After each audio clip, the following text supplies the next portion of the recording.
Seja bem-vindo a mais uma meditação do Pôr do Sol. Nós queremos convidar você hoje a meditar um pouco sobre as estratégias de Satanás para enganar aquelas pessoas que têm pouco conhecimento das coisas de Deus. Para você que quer acompanhar essa leitura, se quiser dar uma investigada, você pode procurar o livro Eventos Finais, página 123. Tem como título Satanás dá a impressão de que responde às orações dos santos.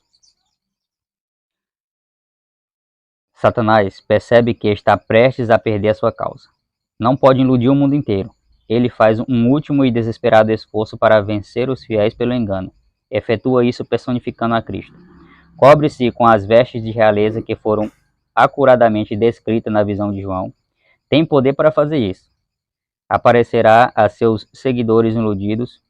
O mundo cristão que não recebeu o amor da verdade, antes teve prazer na iniquidade, na transgressão da lei, como Cristo vindo pela segunda vez. Ele proclama a Cristo e é aceito como tal, um ser imponente e belo, revestido de majestade, com voz suave, palavras agradáveis e uma glória não superada por coisa alguma que olhos humanos já contemplaram. Então, os seus enganados e iludidos seguidores soltam uma aclamação de vitória. Cristo veio pela segunda vez, Cristo veio! Ele levantou as mãos, assim como fazia quando esteve na terra, e os abençoou. Os santos observam o que se passa com estupefação. Eles também serão enganados? Adorarão a Satanás? Há anjos de Deus ao seu redor. É ouvida uma voz clara, firme, musical, dizendo: olhai para cima. Aqueles que oravam tinham um só objetivo: a salvação final e eterna de sua alma. Esse objetivo estava constantemente diante deles, a vida imortal prometida aos que perseveram até o fim. Oh, que sinceros e fervorosos tinham sido os seus anseios! O juízo e a eternidade estavam à vista. Pela fé, os seus olhos estavam cravados no trono resplandecente, perante o qual terão de comparecer as pessoas vestidas de branco. Isto os impedia de condescenderem com o pecado. Mais uma tentativa, e então será usado o último ardil de Satanás. Ele ouve o incessante clamor de Cristo: venha, de Cristo que os liberte. Essa última estratégia é personificar a Cristo e fazer com que eles pensem que suas orações estão sendo atendidas. O que me chamou a atenção aqui, Sotaque, é assim: as pessoas elas têm a ideia de que quando a Bíblia fala que lá no fim, no finzinho mesmo, que a gente está se aproximando, Satanás vai aparecer e vai enganar muitas pessoas e vai ser aquela coisa e tudo mais. A ideia que vem à cabeça daquelas pessoas que não buscam a fundo o conhecimento é de que ele vai aparecer aquele morcegão que aparece. Tem até um filme que lançaram, não me lembro o nome do filme, aquele morcegão com asas que sai de um portal e tal, daquele tipo. Eles pensam assim, que a Satanás vai aparecer daquela forma. Só que se você estudar um pouquinho mais a fundo, você vê que não tem nada a ver com isso. Ele vai aparecer com tanta glória e majestade, beleza e a voz suave, que se a pessoa não tiver o livro da Bíblia como o livro de cabeceira e ler, vai cair na armadilha. Nisto cremos, tem numa tua página do livro lá, mas a senhora White deixa bem claro lá que ele é o príncipe da beleza. Da beleza. Será que as pessoas não Para têm que as noção? pessoas não se enganem de já a moda, o luxo, a fantasia, o ouro, o dinheiro. É o príncipe da beleza. Aí é que está o engano, que se possível engana até os fiéis. E para aquele pessoal que estão esperando ele em glória e em majestade, o judeu, né? Eu tô falando do judeu. Jesus veio na humildade, veio nascendo numa manjedoura ali, de família pobre e tudo mais, e eles rejeitaram porque a ideia que eles tinham de Jesus era uma ideia de um rei que vinha em glória e majestade e resgataria o povo Até porque eles tiveram uma vida de rei do jugo durante romano. longo prazo. Longo tempo eles viviam numa vida de reinado. E eles achavam que Cristo vinha e ia ser gloriado com a coroa, ia ser o príncipe coroado como rei. Pois e é. eles iam adorar ele em vida, em clareza, e holocausto, e oferecer todos os ingredientes que oferecia no passado. E Jesus chegou e rejeitou tudo. Se a pessoa, ela se... E eles também condenaram Jesus. Pois é. Se ela se desconectar um pouquinho do amor verdadeiro da Bíblia, ela acaba aceitando, porque se você for observar, quando Deus prometia um libertador, sempre vinha alguém poderoso como um rei, né? Um rei, um líder. Ó, você pode ver a história de Davi, Foram de criados Sansão. assim, é uma Né? tradição, eles viviam assim. Se é um libertador, é alguém poderoso que chama atenção com a beleza, com a aparência, com tudo. E aí eles ficaram com isso na memória. E o que é mais interessante é que o profeta Isaías falou as características do Salvador. Do Messias. Só que eles não estavam interessados nessa parte, porque essa parte envolvia arrependimento, essa parte envolvia demonstrar amor para com o próximo, envolvia aquelas coisas que eles não estavam querendo fazer, porque quando você se deixa levar por poder, fama, glória e majestade, a humildade para você é uma coisa desconhecida. Até porque tinha uma tradição lá que eles não se curvavam. Não se curvavam. Eles se achavam superiores a todas as nações, porque, Todas as nações. segundo eles tinham um Deus. Sendo que o Todas as Deus nações. que eles seguiam era um Deus de amor e humildade. Eu acho que tem alguma coisa errada aí. Já como a lição hoje da Escola Sabatina, ela trouxe um respaldo muito importante de início logo, como diz no Salmo 1º, e nesse tempo que eles já eram assim, já tinha o Salmo, já foi escrito o Salmo, e eles estudavam o Salmo para se defender, não para se justificar. Porque a humildade, se você for observar, seu Otávio, a humildade, ela só é mesmo para aquelas pessoas que procuram ser semelhante ao que Jesus ensinou, ser semelhante a Jesus. Porque se não for assim, se você tiver em busca de um cargo de alto nível, de liderança, em busca de alguma coisa que lhe coloque como posição de autoridade, a humildade ela é uma coisa estranha que a pessoa ela rejeita.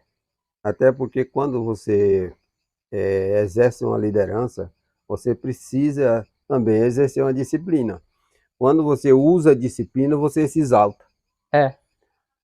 Do qual o nosso Salvador Jesus Cristo, ele não fez isso. Usou a disciplina e não se exaltou.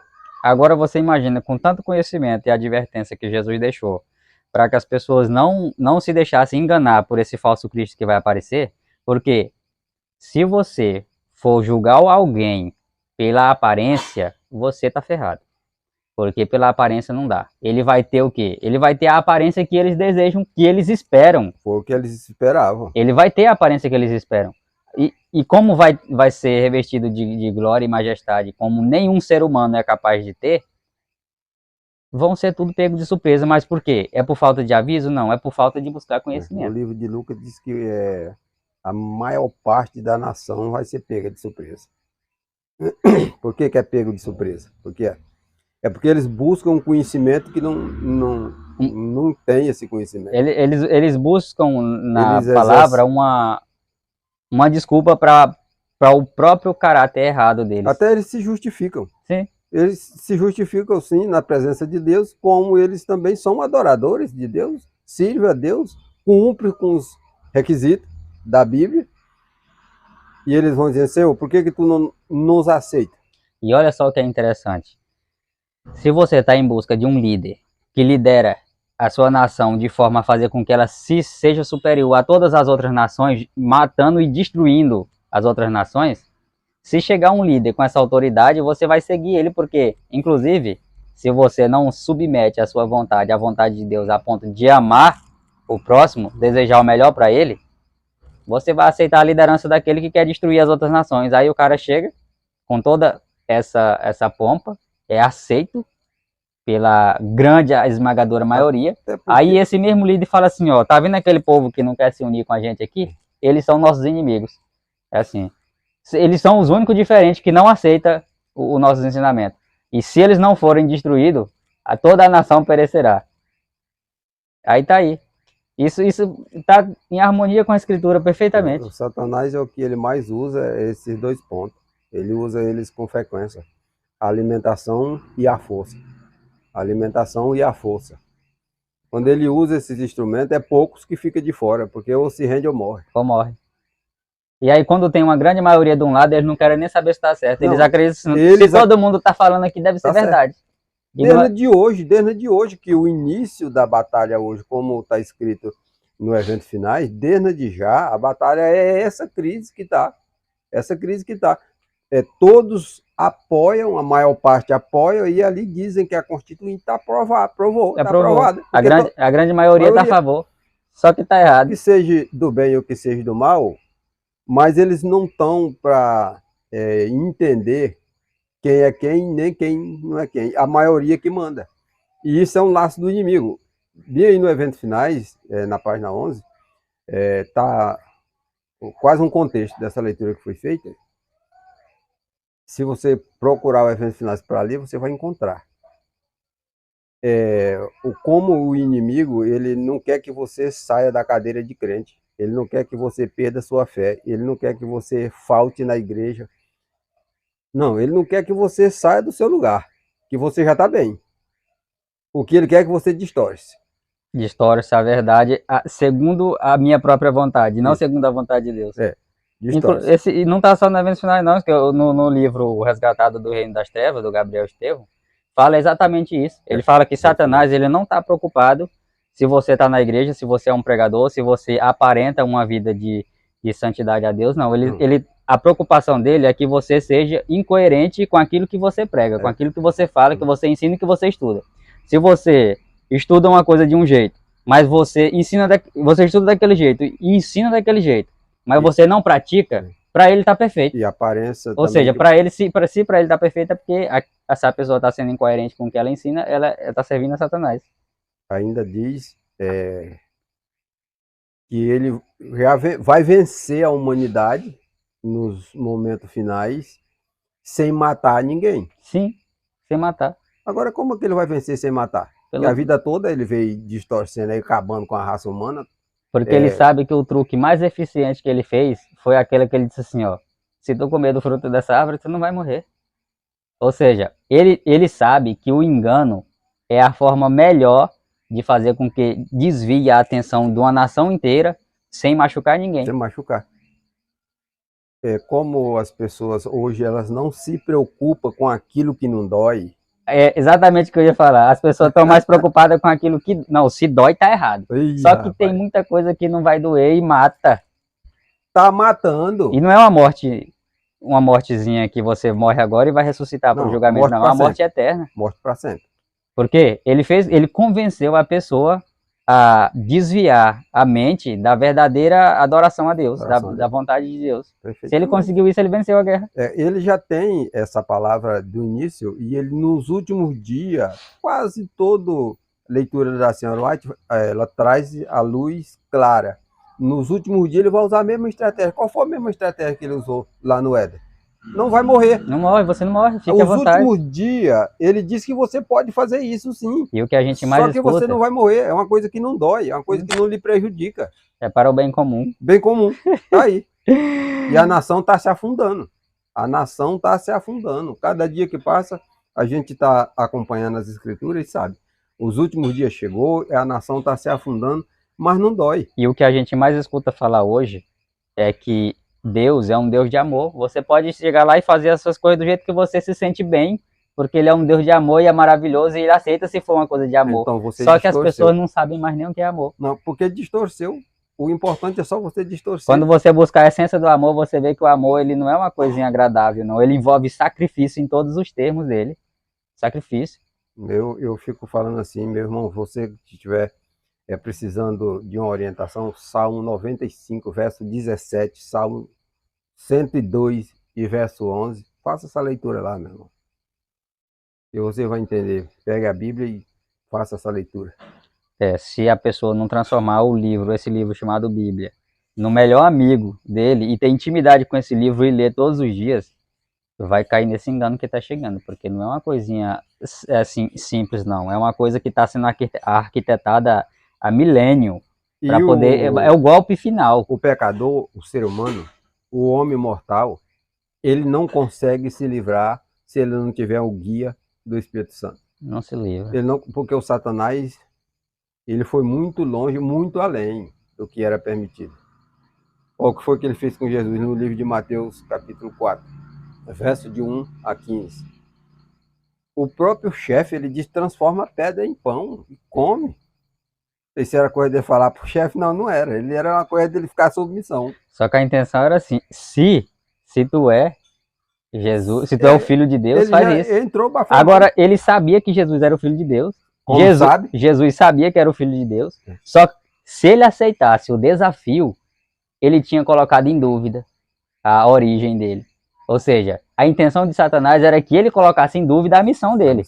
Porque se ele... Só precisava isso. Porque ele, toda a autoridade ele tinha para transformar, seja o que for, no que ele quisesse. Só precisava ele ter uma dúvida. Mas se ele aceitasse aquele desafio, ou seja, aquele insulto, se ele aceitasse aquilo ali, ele teria perdido a guerra. Perdido a guerra, que nem o Adão. É por isso que aquele testemunho que eu achei interessante, que fala que a gente às vezes olha para Satanás de baixo para cima como se ele fosse superior aos humanos. E Deus, ele não fala que não é assim que a gente deve agir. Porque nós temos vencido a Satanás através do sacrifício de Jesus. Devemos olhar ele de cima para baixo. Não com medo, mas com autoridade. Porque se você está unido com Cristo, você tem autoridade sobre Satanás. Até só em invocar o nome de Jesus, ele já perdeu a batalha. Ele já se afasta. É assim. E ele sabe que a gente já é um vencedor. Já é um vencedor. Então a gente não deve ficar com medo dos espíritos malignos, dos demônios, porque eles fazem isso, aquilo tem poder para isso e para aquilo. Mas Deus deu autoridade ao ser humano para ser superior a eles. É assim. Você só precisa fazer o quê? Só estar em harmonia com a vontade de Deus. Só isso. Não precisa ficar com medo das coisas. É verdade. Bora fazer a oração. Vamos fazer uma oração para a gente encerrar a nossa meditação de hoje. Oramos. Pai, santificado e exaltado seja o teu santo nome. Amém. Nós queremos te agradecer pela oportunidade de aprender mais sobre ti, de estudar a tua palavra e de estar sempre buscando conhecer a tua vontade para agir em harmonia com ela. Queremos te pedir que o teu Santo Espírito venha nos guiar a mente para que nós sejamos capacitados a discernir a tua verdade de acordo com a tua vontade, porque a nossa própria mente é enganosa. Mas se o teu Espírito Santo estiver à frente, estiver nos orientando, nós poderemos compreender a tua palavra do jeito que tu deseja que compreendamos. Amém. Venha nos proteger, nos fortalecer e usar-nos como tuas ferramentas para fazer a tua santa e boa vontade. Que seja feito de acordo com a tua vontade. É o que te pedimos, agradecidos em nome de Jesus. Amém.